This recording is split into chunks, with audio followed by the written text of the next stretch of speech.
Giraldi couldn't do it. And it's up to Bob Stanley. And it's up to Mookie Wilson. And the crowd is alive again.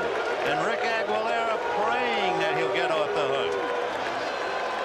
Mookie Wilson struck out, single to right, grounded out, and then sacrificed. And that was the bunt that Gedman fielded and threw high to Spike on at second base. Dale Ford just checked that ball, rubbing it. Now he's going out to talk to Stanley. I wonder what that's all about. Stanley throws, among other things, a palm ball. You have the tying run 90 feet away in Kevin Mitchell, and the possible winning run at first in Ray Knight. And here's Mookie. Fouled off.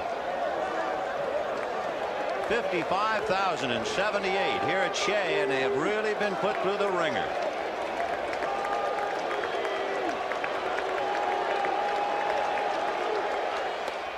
One ball, one strike.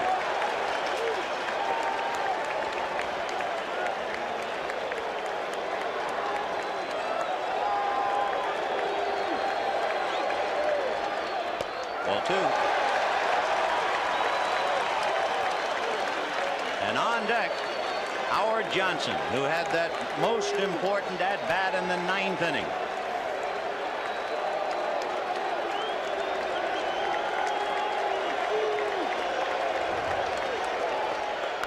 Fouled away, 2-2.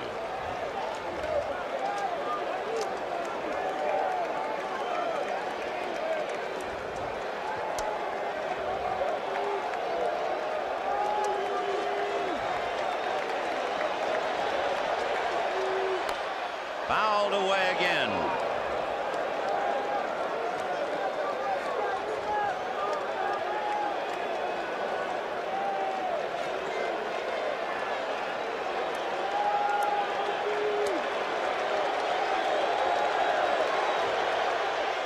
Fouled away. Tension mounts some more with 2 out in the 10th. 5-4 Red Sox. Ray Knight at first. Kevin Mitchell at third. 2-2 to Mookie Wilson.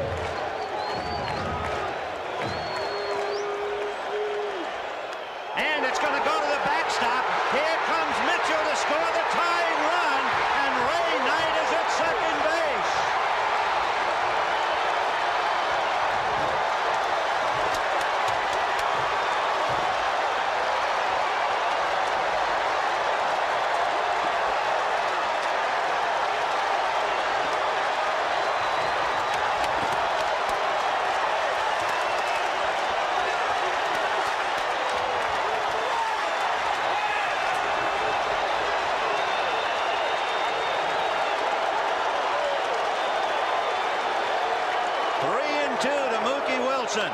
And he pops it in the air, foul off to the right. Gedman coming over. He will not have a play. That was a wild pitch. Way inside. Gedman reaches for it. You see he hardly moved as far as shifting, and it gets by him. A wild pitch. Apparently not near where he was looking for the pitch. 5-5 in a delirious 10th inning. Line drive foul. And Marty Barrett was out of position because they had Knight really picked up, but Stanley didn't see him. There it is again. You see, he just reaches for the ball. Down goes Mookie. It kind of sailed inside. And here comes Barrett in to talk to Stanley, because had Mookie hit just a weak ground ball, Barrett was way out of position because they had a good chance to get Knight at second base. Can you believe this ball game at Shea? Oh, brother. So the winning run is at second base with 2 out, 3-2 to Mookie Wilson. Little roller up along first, behind the bag. It gets through Buckner. Here comes Knight, and the Mets win it.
If one picture is worth 1,000 words, you have seen about 1,000,000 words.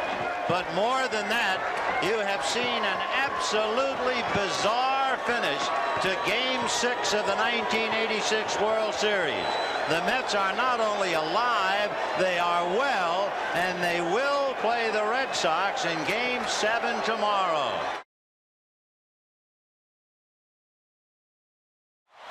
And look who's coming up.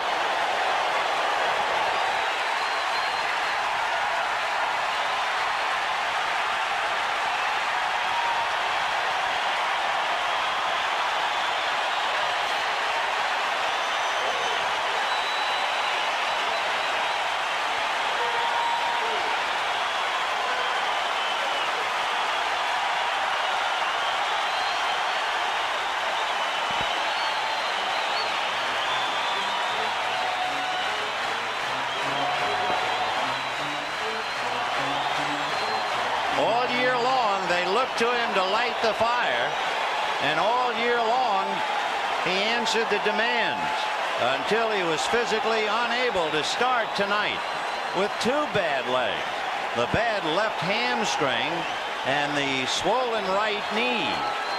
And with two out, you talk about a roll of the dice. This is it. If he hits the ball on the ground, I would imagine he would be running 50% to first base. So the Dodgers trying to catch lightning right now.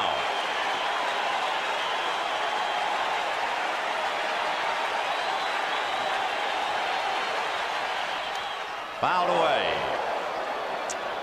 He was, complaining about the fact that with the left knee bothering him, he can't push off. Well, now he can't push off and he can't land. He's going to use all arms. Look at his crowd on its feet. What a tribute. 4-3 A's. 2 out, 9th inning. Not a bad opening act. Mike Davis, by the way, has stolen 7 out of 10. If you're wondering about Lasorda throwing the dice again.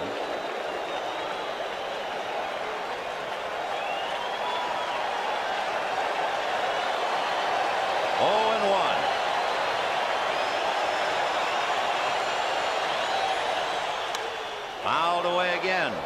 And he's staying on an outside corner. He's not going to give him a ball to pull. With Davis, he just missed. But here's two quick strikes, both fastballs that kind of tail away at the outside part. Hasse is not even flirted with the inside part of that plate. You saw Dave Duncan gesturing. He was gesturing to Carney Lansford at third. 0-2 to Gibson. The infield is back with 2 out and Davis at first. Now Gibson during the year, not necessarily in this spot, but he was a threat to bunt. No way tonight, no wheels. They're plenty deep in the outfield and a lot of room. They're playing him straight away in center field. Look at it, right down the line. He's a threat now with 2 strikes.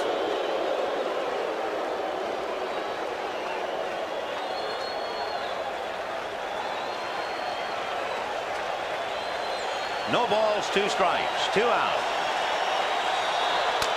Little Nubber fouled.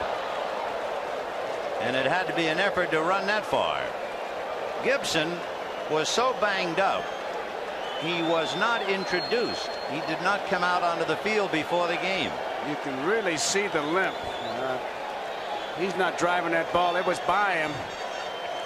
Let's see, he's really he almost has to talk to his legs and say, hey, let's go, we got to get out of here. It's one thing to favor one leg, but you can't favor 2. No way, and that's what he's trying to do. He really is.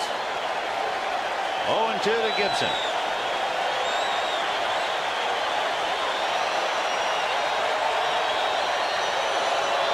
Ball 1. And a throw down to first. Davis just did get back. Good play by Ron Hasse using Gibson as a screen.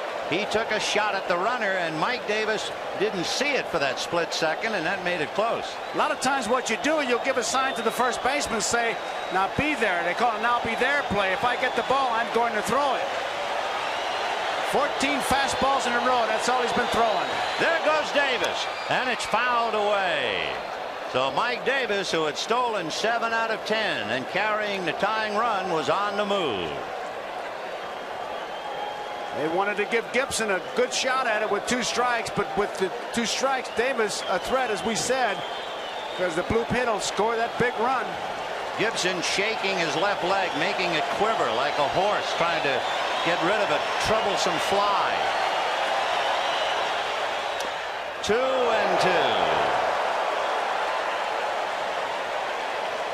Mike Scioscia can only sit now and sweat it out. He led off the inning and popped up. Tony La Russa is 1 out away from win number 1. Here's the big pitch. He's got to make it happen on this one. 2 balls and 2 strikes with 2 out. Those extra steps that Davis will get if the count goes to 3-2 are very big. So Hasse and Eckersley want that pitch of decision right here.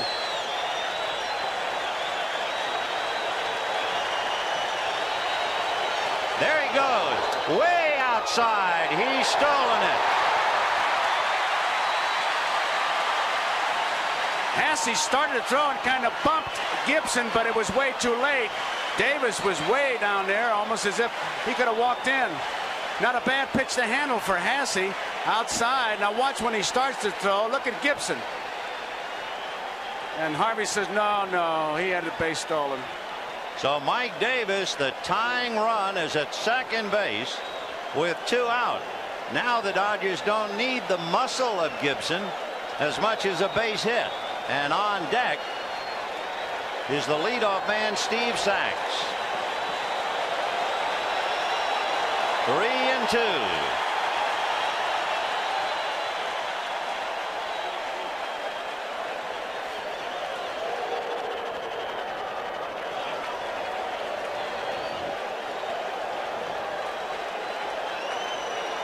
Sax waiting on deck, but the game right now is at the plate. High fly ball into right field. She is gone.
In a year that has been so improbable, the impossible has happened.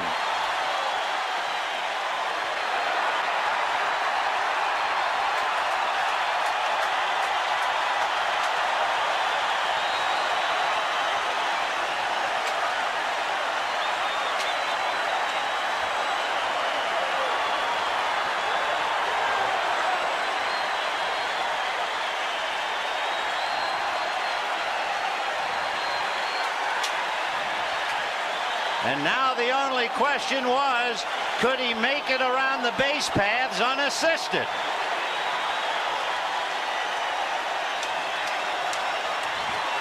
I'll tell you, there are those who say that it's what happens after the base on balls, but it's the base on balls that makes it so bad. A home run would have tied it, but the walk gives him the win. And Eckersley, who doesn't walk that many, really gets burned here. Watch Lasorda.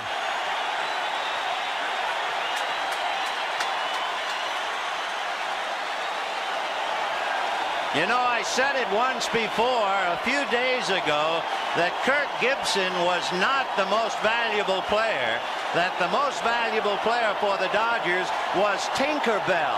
But tonight, I think Tinkerbell backed off for Kirk Gibson. And look at Eckersley, shocked to his toe.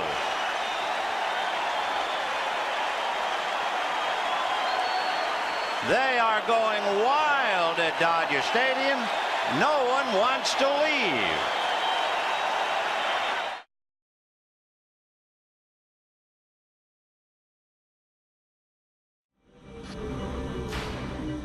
You know, when you never beat somebody like New York, you just feel like, how could it ever really happen? It just always leads to heartbreak. The Red Sox are 3 outs away from being swept. We were down 0-3 to, on paper, one of the greatest teams ever assembled. We weren't going to beat those guys conventionally. Just turned midnight here at Fenway Park. There's just no better story in the history of sports. So we didn't have time to deal with our emotions. They just happened.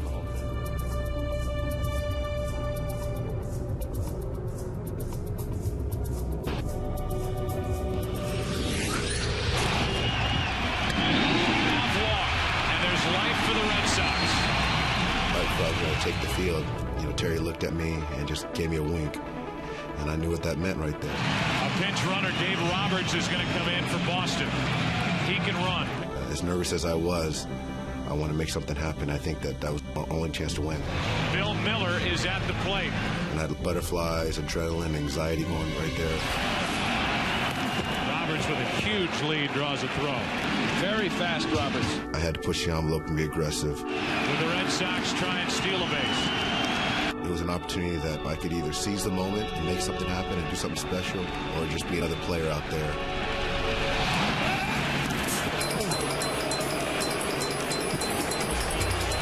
I had to seize that opportunity. Mariano doing exactly what a pitcher has to do with a good base runner. Miller still waiting for his first pitch. Roberts is going. Posada's throw. Roberts. Safe.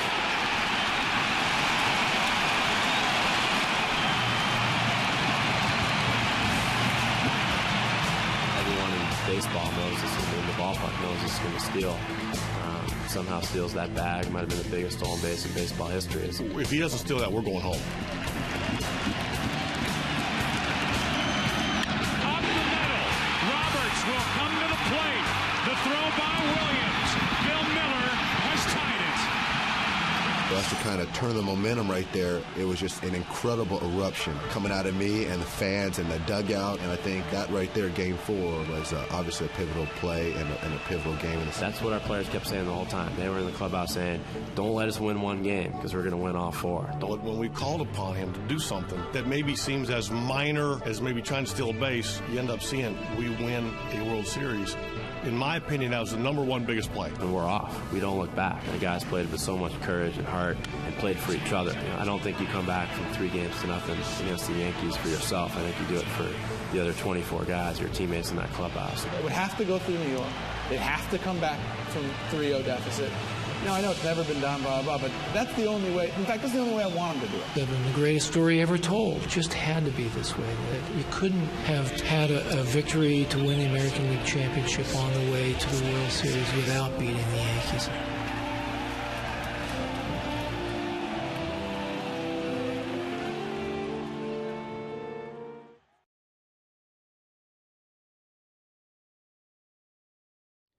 Listen, man. I've been in this game a long time. I'm not in it for a record, I'll tell you that. I'm not in it for a ring. It's when people get hurt. If we don't win the last game of the series, they'll dismiss us. Bill, I know these guys, I know the way they think, and they will erase us. And everything we've done here, none of it'll matter. Any other team wins the World Series, good for them. They're drinking champagne, they get a ring. But if we win, on our budget with this team, we'll change the game. And that's what I want. I want it to mean something. What the Minnesota Twins exposed is the fact that the Oakland A's were fundamentally not a sound baseball team. I mean, they had a flawed concept that started with the general manager and the brain trust over there thinking they could reinvent baseball. You can't approach baseball from a statistical bean counting point of view. It's one on the field with fundamental play.